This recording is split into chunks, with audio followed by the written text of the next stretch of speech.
there's nothing worse. I hear this a lot of time. If we educate them, we're going to leave.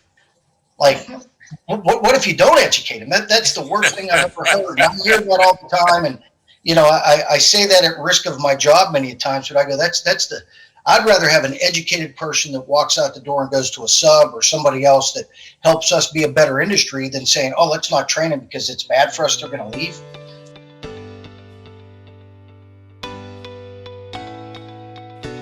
Hello, everyone. Welcome to another edition of the Laborers Health and Safety Fund vodcast, where we talk to members of industry about safety and health issues.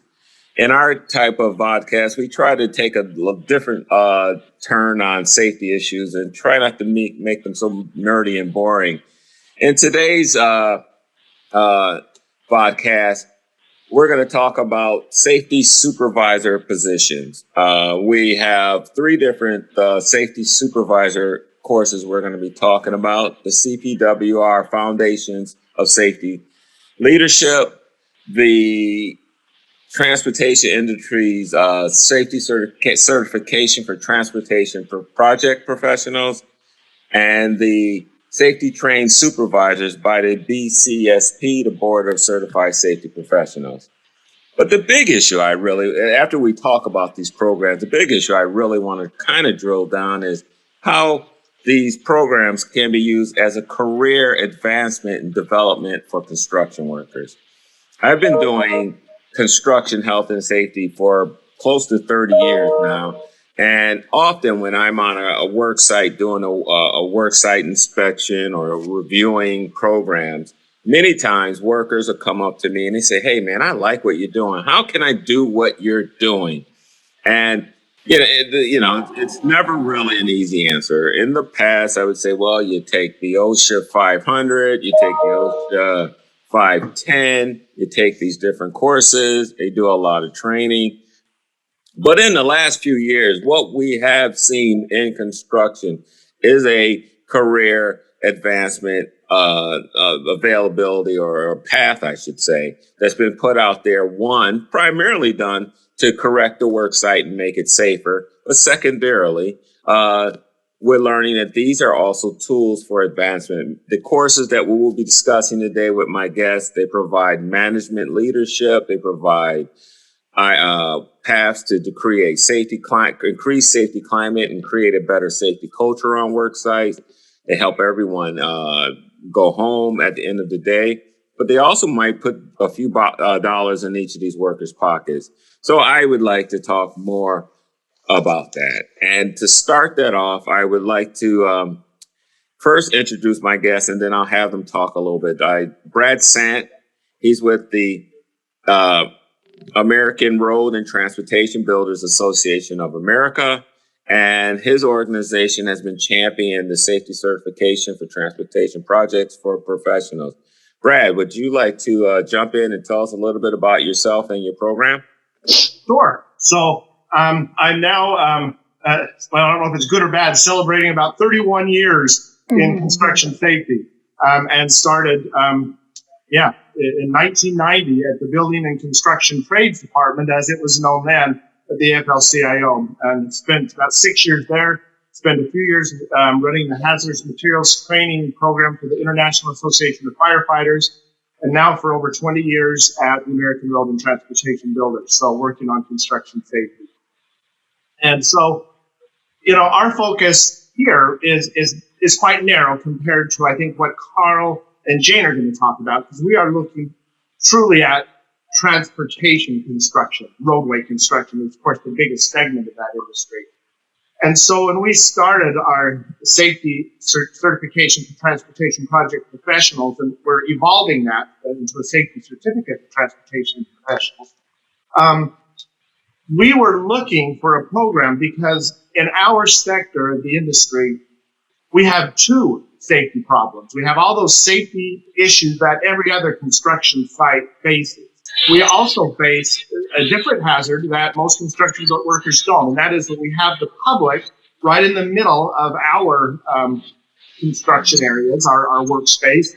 So what we did with the safety certificate for transportation project professionals was look at what was available in the industry and realize that we have to provide training for workers, both in their construction hazards, your typical, focus force, struck by, falls, electrocution, trenches, anything else that may be faced by a construction worker. But then we also have to look at the other side, because our work requires that we labor next to the public and not just people walking by, people driving by, and sometimes at very high speeds, up to 70 miles per hour, where we're sometimes only protected by a plastic drum or a cone. So we also have to look at the safety perspective from temporary traffic control, not overseen or administered by OSHA, but overseen and administered by the Federal Highway Administration and laid out in the manual on uniform traffic control devices. So our safety program looked to wed these two parts of safety together, because anybody who's leading a project in this industry needs to understand those principles. And sometimes those principles can appear to be at odds with each other. Just a quick example of that is most traffic control supervisors, or people who lay out your temporary traffic control plan, they want traffic moving at a constant speed past the work zone, because they'll tell you that traffic queues, and as soon as traffic starts to slow down or back up, that's when rear end accidents occur. So they want the traffic moving slow or smoothly. They want as minimum a number of lanes closed, so traffic has a low impact. The construction side has the opposite point of view. They would much prefer the traffic go by very slowly, so they're not going to breach those barricades and come in and strike a worker. Exactly. And also, when you put those workers in smaller spaces, but keeping lanes open, you're constricting that space, and you're having workers on foot labor next to big dump trucks, excavators, pavers, big pieces of equipment, sometimes with big blind spots, and it creates a hazard. So those two pieces of safety, traffic control and worker safety, can sometimes be at odds, and we have to reconcile those every day in our construction environment. Awesome, Brad. Awesome. That's a very good a description of what we find to be a problem. And it's something we need to look at this year, because motorist intrusions into the workplace is beyond the control of you and I, and we need to really work to address that issue. We also have joining us Jane Viscalosi of the New England Health and Safety Fund. Can you talk a little bit about yourself, your organization, and the foundations for safety leadership training that you've been involved with, please? Happy to do so, Walter, and thank you for inviting me today. Happy to be on the panel and meet Brad and Carl as well. So my name is Jane Viscalosi. I work up here in Rhode Island for the Laborers International, and specifically the New England Laborers Health and Safety Fund. My introduction to Foundations for Safety Leadership, which is a program created by the CPWR, Center for Construction Research and Training, I was introduced to it here by a colleague who is a contractor. And we are on Safer Rhode Island is the name of a team that we are on, and we're both on the committee.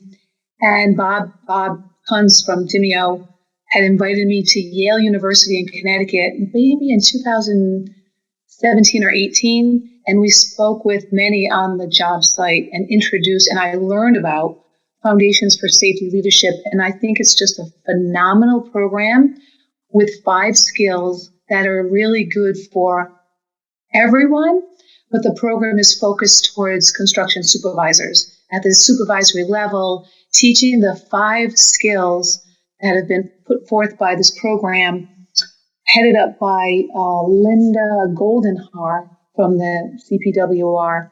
And she actually came up to Rhode Island maybe about a year ago and had a video made, which is on a YouTube video that I attended, and she did a fantastic job. And I just really think this program is it's comprehensive in the way that they rolled it out, but it's just, it's brilliant. It's a brilliant program, and it focuses in and hones in on 5 skills that supervisors can take on to. What are those skills? Okay, that was coming. Taking these skills on to the workforce. So through supervisors, superintendents, foremen, leading by example is the first skill. So lead by example, and the center has done a fantastic job for expanding on that in many different ways, and has offered so many tools to get the message out. So lead by example engage and empower team members, right? That's very, very important. And I'll say how I feel about this overall and how it relates in everyday living. Actively listen and practicing three-way communication. We could all use that. We all use that, right? For sure. And that's a big one. In fact, that's a highlight one. Develop team members by teaching, coaching, and feedback. And then lastly, and the acronym spells LEADER, is recognize team members for a job well done. And so the acronym comes out to LEADER, lead by example, L, E, engage and empower, A, actively listen, D, E, in the LEADER is develop the team, and then the R is recognize. And in this rollout of this program and what's available for anyone that's presenting it, it covers every single base. And you can take this, the course how originally was rolled out for construction companies specifically. And now they're looking into other areas, but construction companies to bring this to supervisory level, to bring it to whatever level in the workplace, to make the job site safer. In 2019, it was added on as an elective course in a 30-hour class. So we, at the training schools for New England Labor's Training Academies in Massachusetts and Connecticut, and here in this building in Rhode Island, we can bring in contractors, supervisors within the union, not necessarily with a contractor, or several business managers. I mean, it's just really for anybody who's in relationship with, I mean, even kids. It's like coaching, and that's what I relate it to. It's like these are the skills needed, and the examples that we can use, the examples I often use is like, who was your best coach, and how did they lead you? How did they? Oh, that sounds very interesting. Yeah, it's so good. So I'll just say that I've been here in my role in a health and safety professional in the Health and Safety Fund. It will be 17 years in July. Congratulations. I'm a manufacturer of personal protective equipment. I've also worked in a health club, so health and safety is where I'm at. Both of those all together. So my professional safety career, 30 years, and my health and fitness career is 30 years. Well, so thank you. Thank you, Jay. That sounds like a very interesting soft skill program to teach folks how to learn to be managers. That's and that's how I could use it around this office. Same. Carl Hyland, long time safety and health friend here. I've met here in Washington. Part of what we gently call the West Virginia Mafia there of safety and health folks who are just all over this area doing a bang up job in safety and health. Carl, could you tell us a little bit about the safety training supervisor, specifically the construction side and the BCSP? Because most folks are familiar with BCSP through the CSP, I would imagine, right? Go ahead, Carl. Well, Walter, thanks a ton. Always good to work with industry experts like yourself. And I really have to thank both Jane and Brad because, my volunteer job at BCSP has been over probably 15 years. But my day job, I work for a large captive insurance company and we're owned by 40 contractors. And we utilize a number of what Brad has done. We have a number of the transportation certified safety professionals.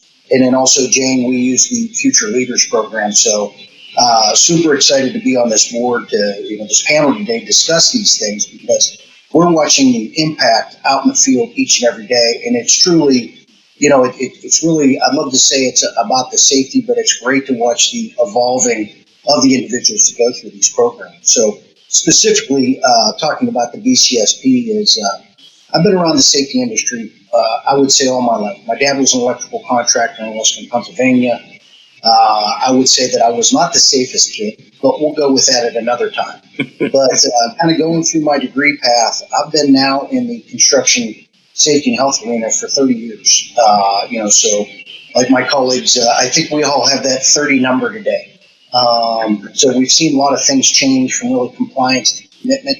I think what we're talking about today is really some of the things that we've seen from those efforts from the folks that were kind of standing on the shoulders of the built to safety, programs, climates, cultures. But BCSP has been around since 1969, and really where they came out of is, we were watching organizations that were, not coordinated in their safety efforts, and they were looking for a place to spend some time with, to learn from each other, best practices. And one thing that they didn't is they didn't have kind of that certification.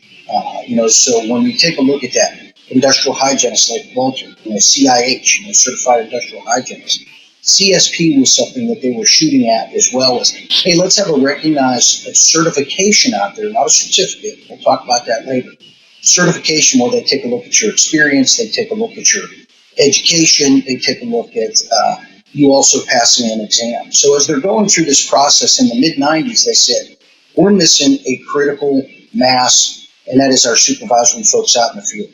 They're the ones that really kind of keep the jobs together. They're getting information from management, they're getting management, information from the field.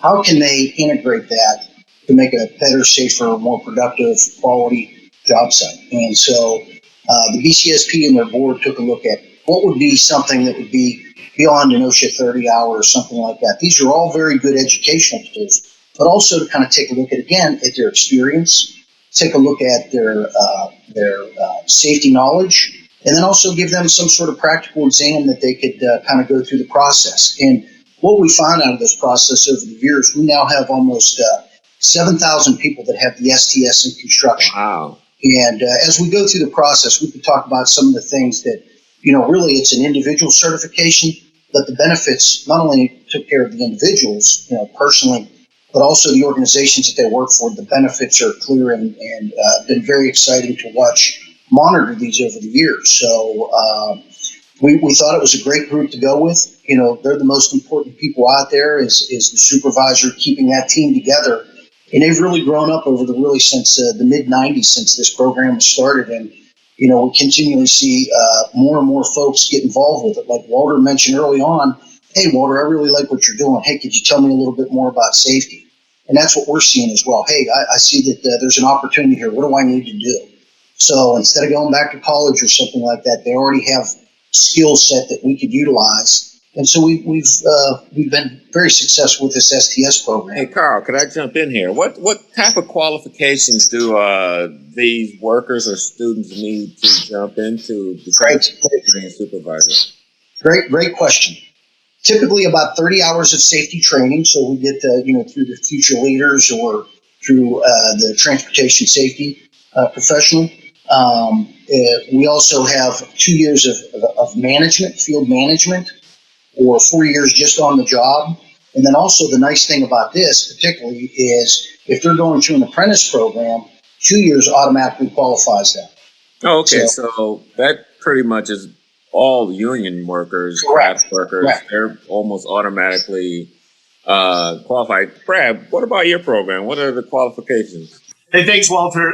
That's a great question. And what we've had the opportunity to do this last year when COVID had really slowed down and prevented many people from taking certified exams as we had been working towards, we did a pause here and we looked at what our program's goals are and what we hope to accomplish with it.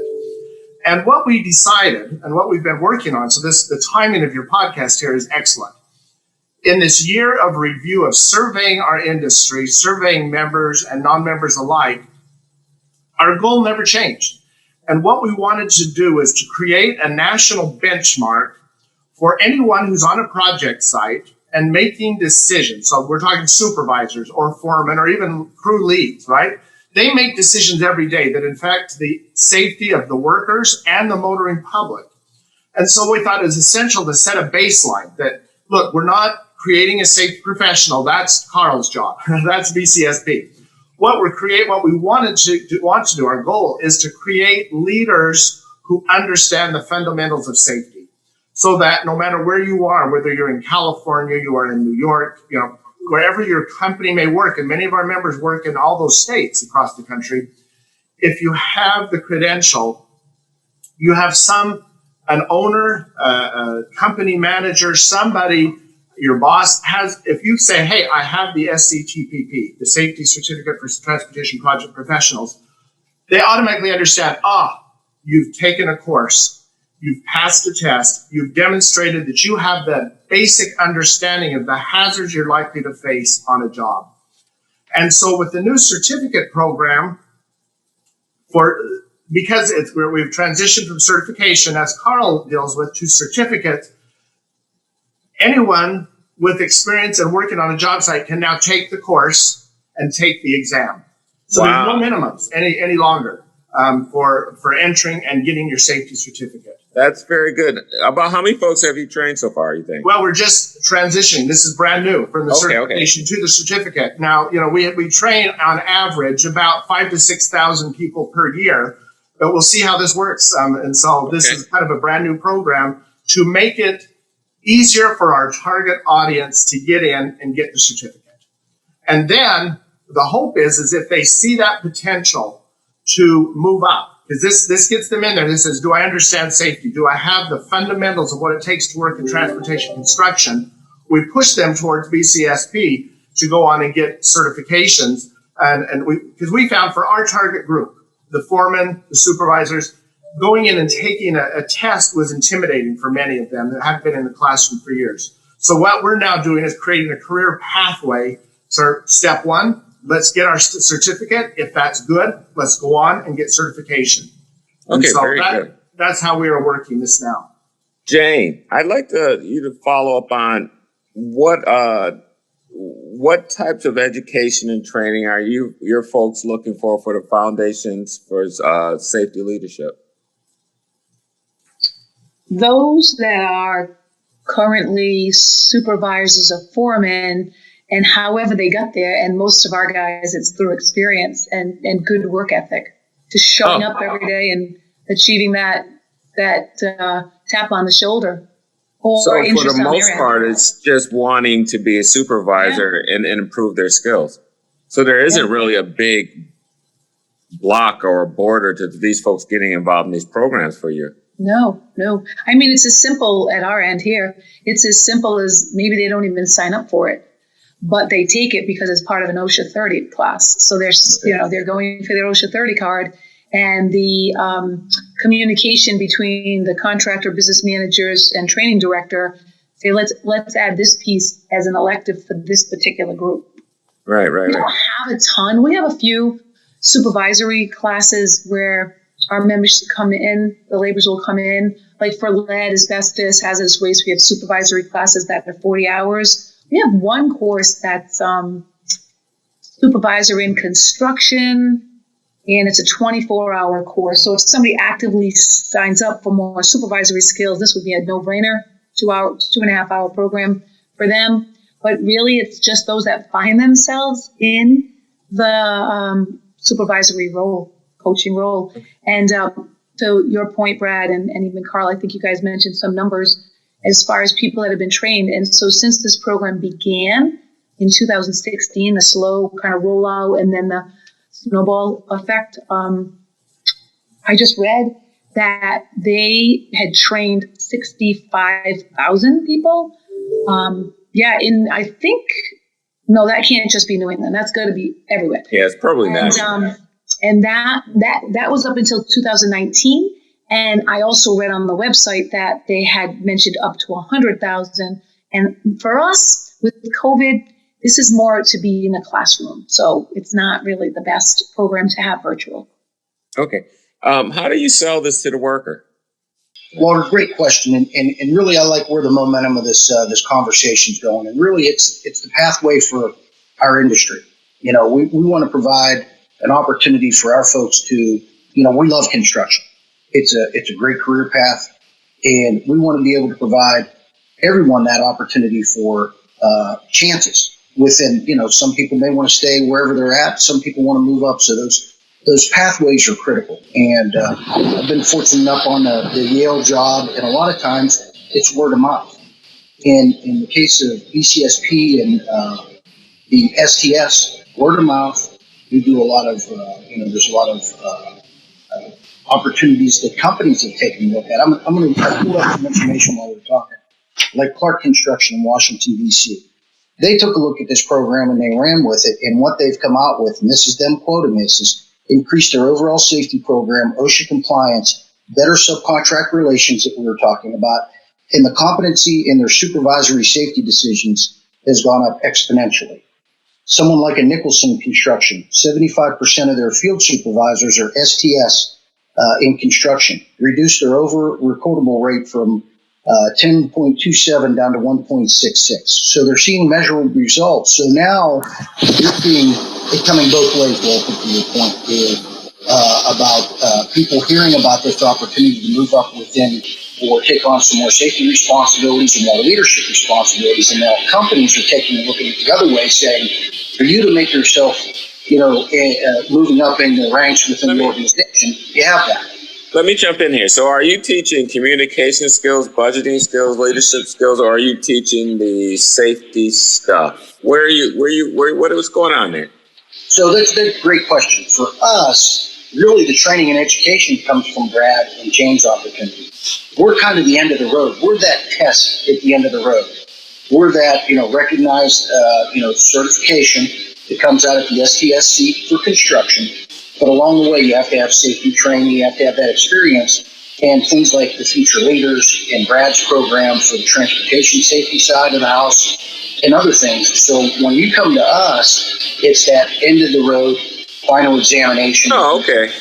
That, that you have to continually, every 5 years, you have to. So what I'm seeing here, and excuse my ignorance, but I put this the way I put this together because I just like the work that the three of you are doing.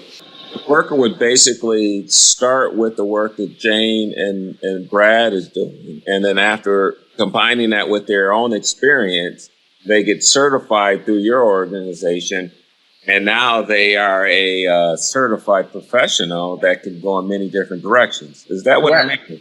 Absolutely. And in Brad's case, too, you get certified at his level specifically for the transportation side, which, again, many of our folks have that, and they get the STS afterward. It's part of that pathway. Building your career resume is what they're doing. All and right. It's really opened up a number. If I would pull a couple people off a job from Nicholson, they would tell you it's opened up a lot of opportunities for them to move in career paths they never thought that they would. Yeah, because often, construction workers, a lot of times we're only as good as the project we're on, and then the next project or the next project, but there's never any career advancement. We're just doing jobs. And when folks see me on work sites, they're really interested. They love their job. They're interested in safety, but they don't see a career opportunity. And what we are trying to put together is what looks like a potential opportunity here. What does it cost to be a part of Jane, to be a part of the Foundations for Safety Leadership Program? Or is it just... To who? Cost to who? To the employee or the student? Nothing. Nothing. Oh, awesome. Yeah, there's no cost. Okay. No, there's no cost, but there's a huge benefit to the CPWR offers it for free for us for training. And it's just, there's no cost. Their time, I guess you could say. Oh, all right. Just their time. Wow. And that's something many of us have a lot of. Brad, is there a cost to be part of your certification your certificate process? Absolutely. So there's various pathways right now to earning it.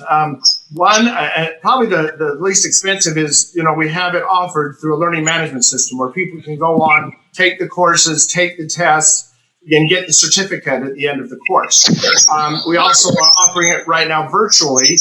And in the virtual system where we're actually doing live training, and again, compliments, we mentioned CPWI here quite a bit of time, and a lot of those elements from the CPWI course have been added in. That's how we expanded our curricula, using a lot of the leadership that CPWR developed. So you take that course either virtually or live now when we're able to do that in a little more broad way. Right. And you'll get the certificate that brings in, it's about 16 to 18 hours of training with a test that comes at the end.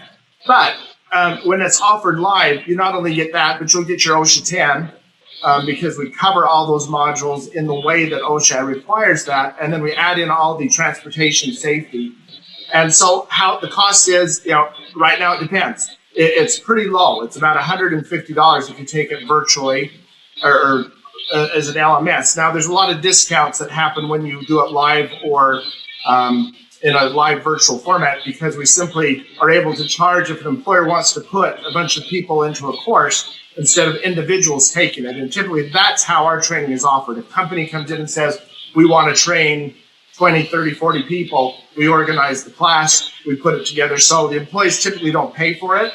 It's usually the employer. Or where we've gotten a lot of interest now from this program is for state departments of transportation, who are also looking to make sure their employees understand the fundamentals of transportation construction safety. All right, that sounds pretty interesting. And the cost, 150 is a lot of money, but it doesn't seem prohibitive at all to me to at least get started along this process. When folks take these courses, are they now considered management, or are they considered a professional, or are they considered just a worker with a certificate or a certification? Anyone want to jump in there? Jane. I was just digging through my papers, and the Foundations for Safety Leadership does, in fact, offer a certificate. So at the end of the program, the individual gets the Foundations for Safety Leadership. Oh, it's a little bit. Okay. All right. Good enough. Right. Acknowledging that they took the course, that they participated and completed the Foundations for Safety Leadership training course provided by company or union or whoever, and on whatever date. All right. Good enough. Carl. So they could take that with their other interests, their other cards for other courses, OSHA 10, CPR, or whatever other courses they have, and bring that to their next employer. Okay, then it's like credentials. They're carrying it's nice to have that. credentials with them as they move around, right, to help them with their employment. It's even better. Carl, how do you see this? So in the world of certifications, BCSP, they've been doing it since 1969, and there's over 60,000 worldwide that have the family different certifications within the BCSP family, CSP being the highest, and just experience and level of education required. The STS, which I happen to hold as well, and again, I have 30 years. Really? I do, absolutely. And I was as nervous for that test as I was for the CSP, I promise you.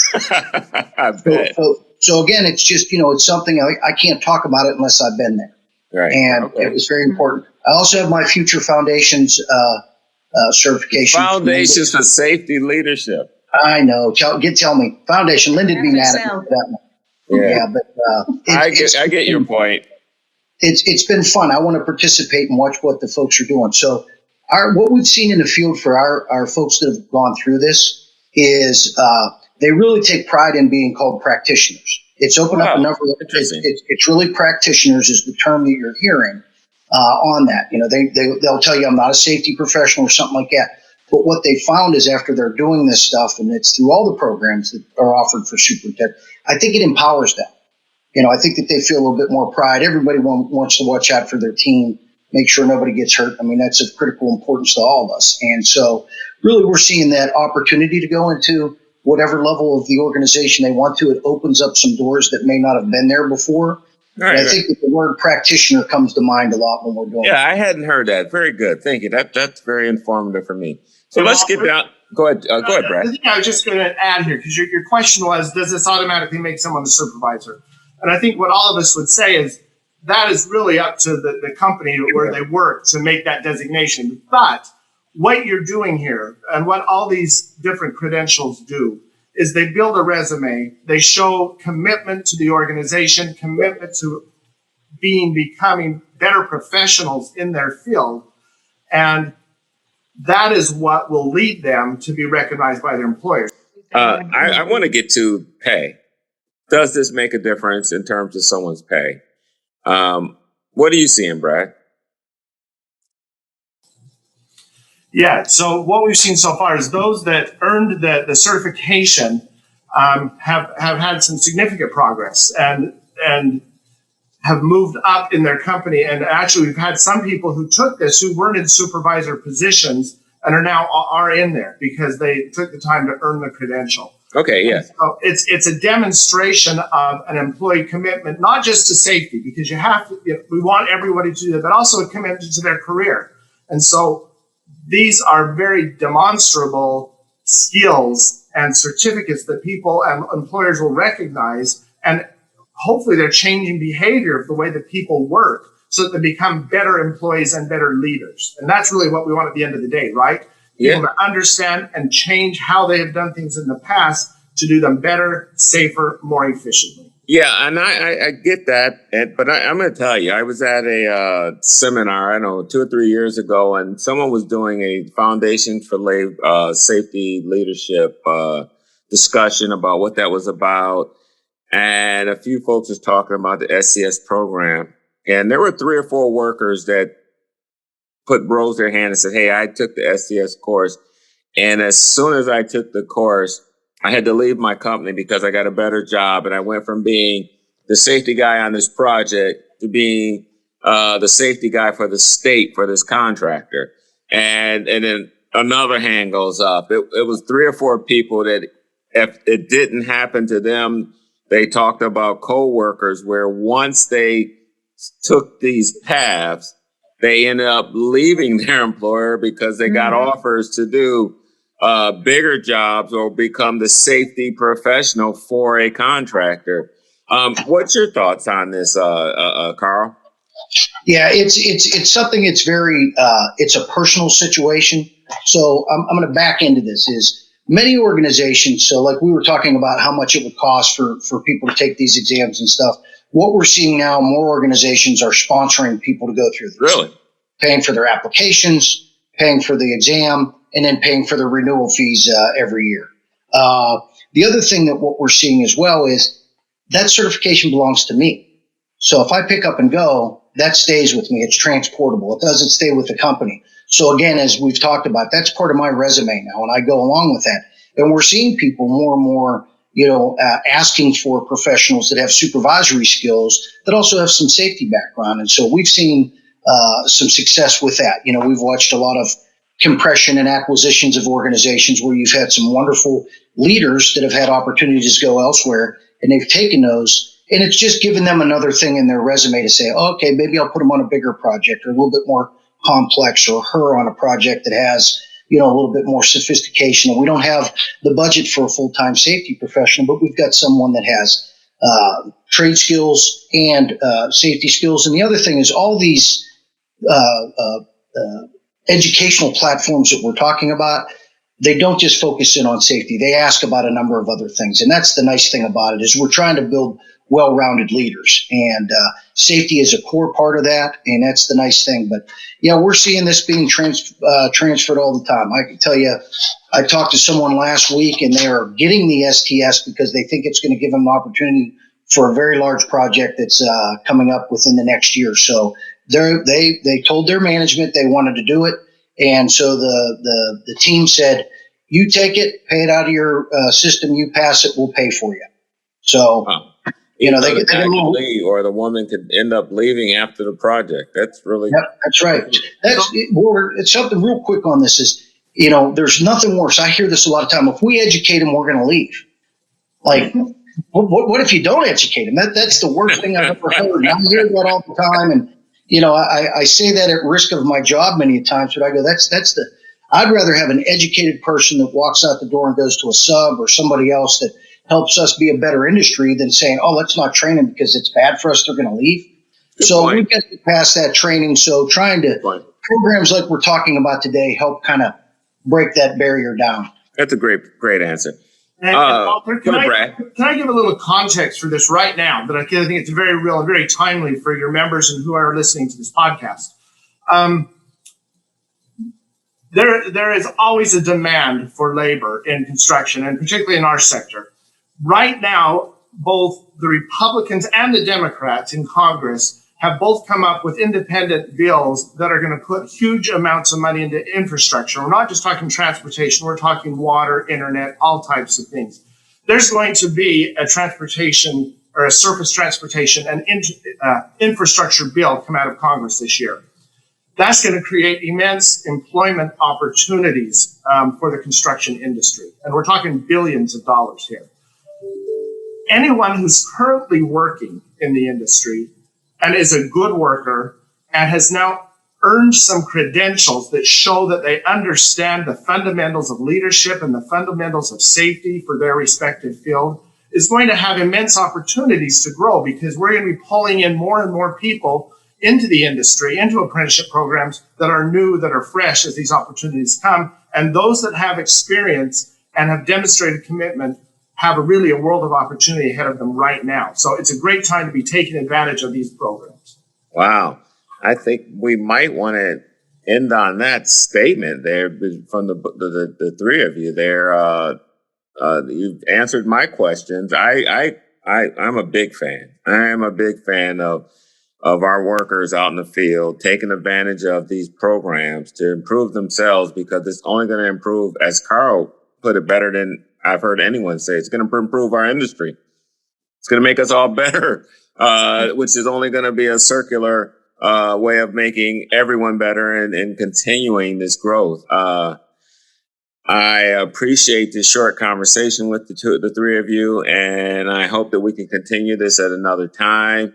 Again, Carl Hyland, Brad Sant, and Jane Viscolosi, thank you for enlightening me accidentally. I didn't even know this was a progression here, the way it worked out. And thanks for your time. And with that, I want to thank everyone for joining us again for one of these podcasts. We have many of them coming out all the time. And we'll talk with you later. Yeah. Thank you, guys. Thanks for the invite. Thank you, Walter. Nice to see you everybody. guys. Bye-bye. Stay safe. Bye. Bye.